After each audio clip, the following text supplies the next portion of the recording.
Okay, Okay. great. All right, so welcome everyone. I will be teaching the AP US History Study Group this term, and my name is Jordan Van Horn.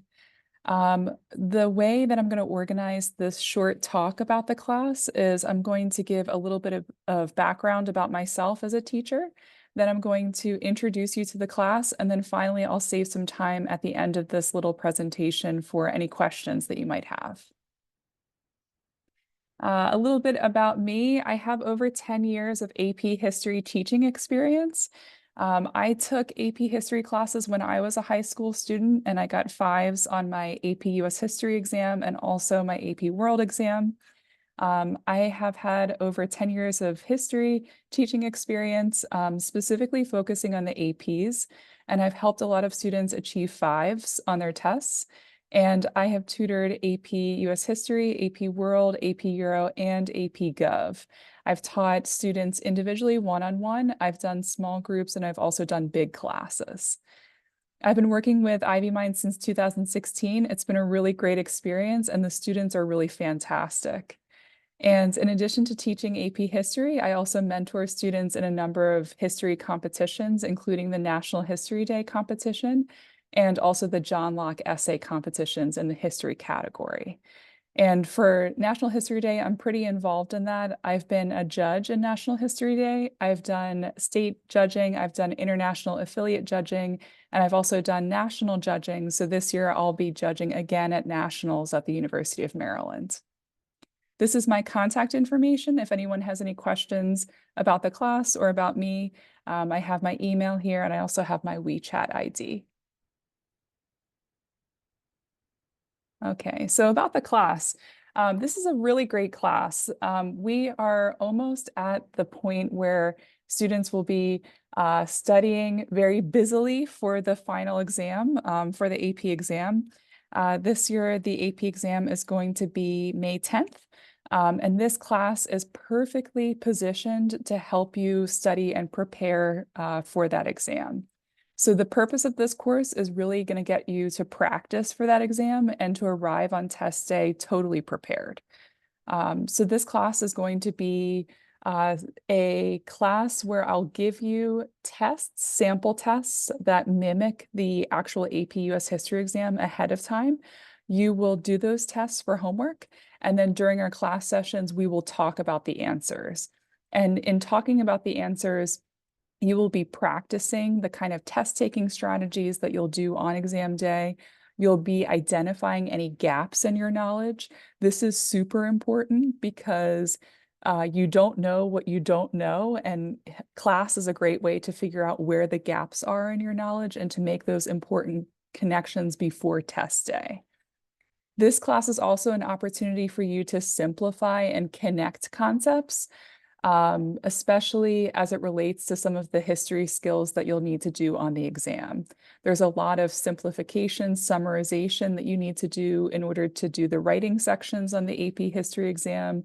There's also a lot of connections that you have to make in the analysis sections. So we'll do a lot of that in class and answering these questions. This is also a really great opportunity for you to be in a focused study environment. I know everyone has really busy schedules and you have a lot going on. So this is your one time a week for 2 hours that you can solely focus on AP US history. So if you're taking the exam this year, this is a great opportunity for you to be locked into 2 hours where you just focus on AP history. And just that consistency and taking a class once every week for 2 hours, and to have that focused study environment with other students who are really highly motivated and equally focused, it's a really great environment for you to gain some motivation in your studying. And also this class, we're going to talk about specific study strategies. So for each of the homeworks that you complete, we'll review the answers, but along the way, I'll teach you some strategies that will help you on test day. If you look at the picture over here, this is the summary of the exam components. So the history exam is broken into 3 sections. It's actually 2 sections. Section 1 has A and B, and then section 2 is your free response. Section 1A and 1B are the multiple choice questions and the short answer questions. And then section 2 are the free response questions. These are the LEQ and the DBQ questions. And we'll talk about all of the parts of the exam in just a few moments. Okay, so this is the schedule for the class. We will be meeting once a week, starting Friday, March 8th. We will be meeting on Fridays, and the class time is going to be from 7 to 9 p.m. EST. And what will happen is I will send you the homework ahead of the class, and you will do the homework ahead of time. You'll write down any questions that you have while doing the homework, and then during class time on Fridays, we'll review the answers. So this is a good opportunity if you have any questions, if you're confused, if you need like a quick recap of something, we can review that during our homework sessions. And then we'll also look at students' answers and we'll learn from each other. So if there's a student in the class who has a particular strength with an aspect of writing, or an aspect of phrasing, we'll kind of look at that. If there's maybe a gap that students are all experiencing together, we'll talk about that and look at kind of how we can improve together as a class. So this is the schedule. So we'll meet pretty regularly from March 8th until May 3rd. And the date for the AP US History exam is on the 10th. So this is basically we're meeting every single Friday until the exam. So this is your chance to really stay focused and get all of the information that you need in so that you're ready for test day. You'll notice there's 1 week in April that we're not meeting. So in between April 5th and April 19th, there's just 1 week where we're not meeting. So during that week, I'll assign you double homework so that you can stay on top of your studying. Okay. This class is going to push you to practice and think. Those are really the big goals of this class, aside from making you prepared for test day. This is a really good time for you to figure out what you don't know, because there's definitely stuff on the AP US History exam that you don't know. There's gaps in your knowledge.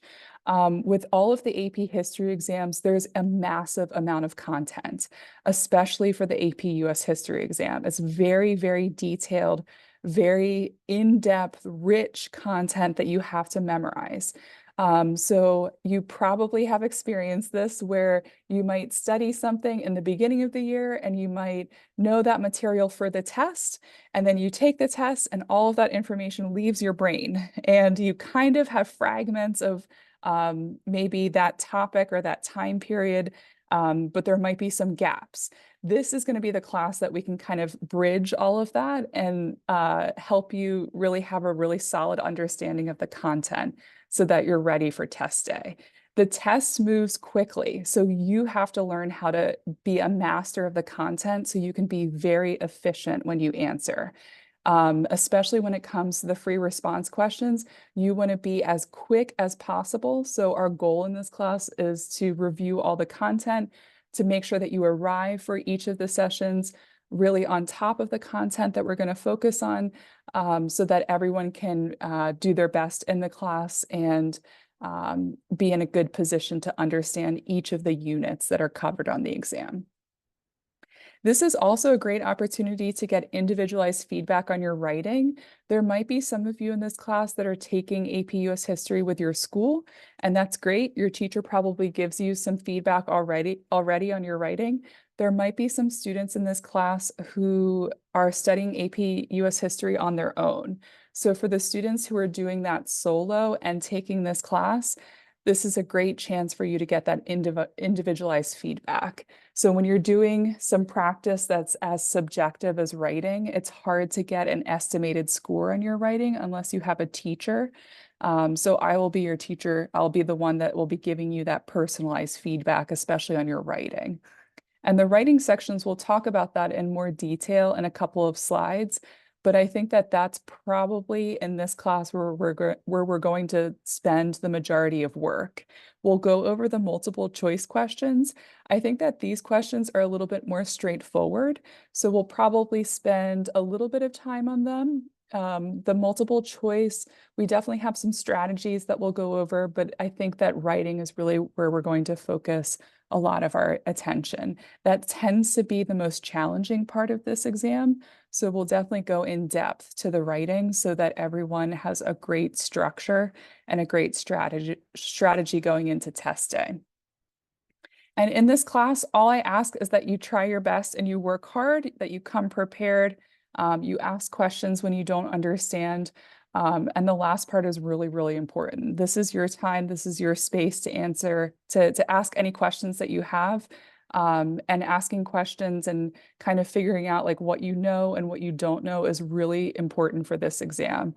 I remember when I was studying for the AP history exam when I was in high school, I remember studying with my friends, and we were studying like around this time we started to begin, and we identified a lot of things that we didn't know. And after taking the exam, we all reflected on it, and we talked about how important it was to kind of figure out what we knew, but also what we didn't know, and to use what we didn't know as a goal for studying.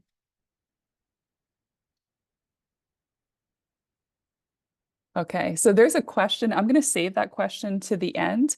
I'm going to go through the rest of the information for the class, and we'll talk about AP classes and college admissions. Okay. Other things that we'll work on in this class, we'll learn about the content, but we'll also learn about the important skills that you need to know to do well on this exam. The biggest group of skills are the historical thinking skills. So through this class, we will touch on some of those key historical thinking skills, because actually every single question on this exam is tied back to these historical thinking skills. So if you study the way that this test is designed, they're all tied back to these 6 skills here: developments and processes, sources and situation, claims and evidence and sources, contextualization, making connections, and argumentation. So the way that I teach this class is I'll give you test specific strategies, but we'll also learn these really important thinking skills along the way so that you're kind of thinking like the way the teachers thought when they designed this test. This is an overview of the breakdown of the exam. So the exam covers 9 units, and you can see that each of the units, they're dated. So the first 2 units we'll cover for our first class, and I'll give you homework that is specific to this. So for your first homework, I'll give you multiple choice questions, SAQs, LEQs, and DBQs related to units 1 and 2. And you can see that each of the units has a corresponding weight to the exam. So this is important to kind of know for strategy so that you can kind of allocate your time and your studying to each of these units. And more of this can be found on the AP History College Board site. The College Board site is really fantastic and has a lot of great resources, so definitely check that out too. I just want to spend a few moments going over the different parts of the exam. The first section, like I mentioned, is multiple choice. I think that this is probably the most straightforward part of the exam, but it also is a caveat because if you don't know the question or the content, because it's so straightforward, you can definitely get some questions wrong. So the key to this section is really to know your content, and that's what we'll be reviewing in our class.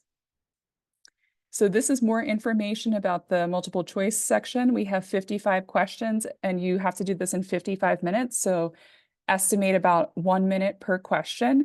If that sounds scary, if that sounds really, really fast, it is really fast. This takes a lot of practice. So by doing the homework each week, you'll be practicing. I want you to time yourself for these questions. In the beginning, you're going to time yourself just to see how long naturally it takes you to answer the questions.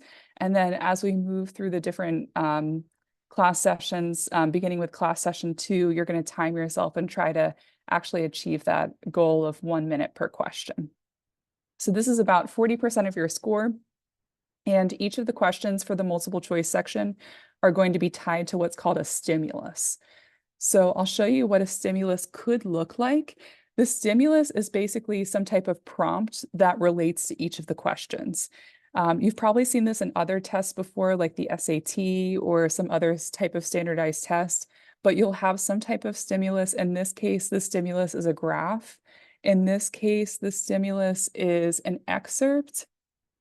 And yes, so this is an excerpt. This is a primary source. It could be a secondary source. It could be a picture. It could be a painting. It could be a letter. It could be many different types of stimuli. But the unifying feature for these multiple choice questions is you'll have sort of this bolded section up top that will say, these questions refer to the stimulus, and it's going to be questions 52 through 53 or questions 4 through 6. And you'll have a successive series of questions that follow the stimulus. So the purpose of the stimulus is basically to contextualize the questions. So that's going to be the multiple choice, and we'll talk about strategy in the class, and we'll practice with each of the multiple choice questions that correspond to each of the units. Section 1B is the SAQ. This is going to be your first free response question. This is the short answer question. So the short answer question, you have 3 questions, and the time that you have for this section is 40 minutes. This is 20% of your score. So question 1 is going to have a stimulus. You'll have 1 to 2 secondary sources. And for the first question, it's going to be from 1754 to 1980. So big range, could be from early American history, could be from 19th century, 20th century. You're going to have some type of stimulus. Usually it's a text, a secondary source, but could be a picture, could be something visual. And you're going to have some questions to answer. Question 2 is going to be a primary source. And this is also going to be for that whole big span, 1754 to 1780. Usually it's a different time period from question 1. So if it's, question 1 is early American history, question 2 is usually going to be something different. And then question 3 and question 4, you can choose between either answering question 3 or question 4.